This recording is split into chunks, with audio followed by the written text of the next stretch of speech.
Hello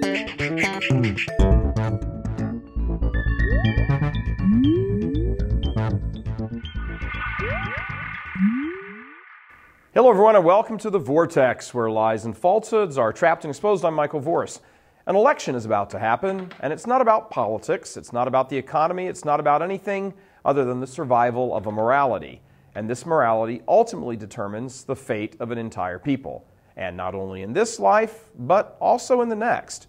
Morals determine choices, and choices have consequences. This is why any Catholic who goes into a voting booth without seriously considering what's at stake, really at stake, needs to seriously start praying. Here's a case in point: the Minnesota governor's race. There are three candidates. One is pro-life and pro-family. His name is Tom Emmer.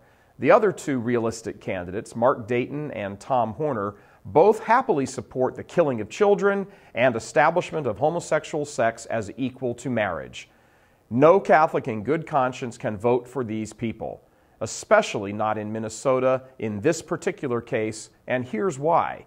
The current governor, Tom Pawlenty, has been the sole block to homosexual marriage and taxpayer-funded abortion in the state. He's done this with threat of veto.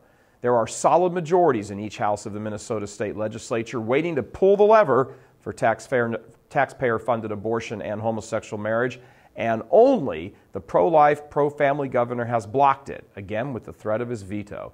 That's why a pro-family, pro-life governor must win that election, because a win by either of the other two guys means another state gets gobbled up by the homosexual juggernaut and public money goes to kill children.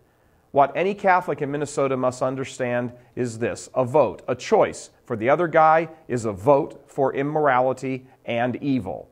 And this isn't unique to Minnesota, it's just clearly obvious in the case of Minnesota. In many governor's races around the country, the advancing or stemming of the tide of evil rises or falls with that governor's pen or his veto stamp. If a Catholic votes to put an anti-life, anti-marriage candidate in office, he might as well just pay for an abortion for someone, because he has been part of the political machinery that has caused these intrinsic evils to come to reality. If the Catholic vote turned out against these evils, they would lose a large measure of their effectiveness, the evils. This is not about political parties. It's not about supporting anything other than morality. And make no mistake, this election is about morality, first, middle, and end.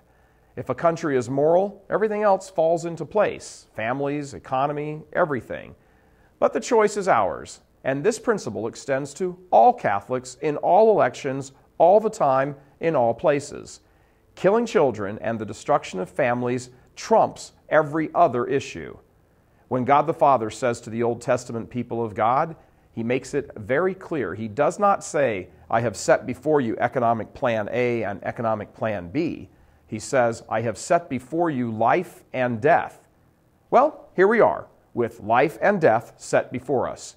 Your future in time and eternity depends on your vote. God bless you. I'm Michael Voris. Please help us keep delivering these kinds of messages that so desperately need to be heard and acted on.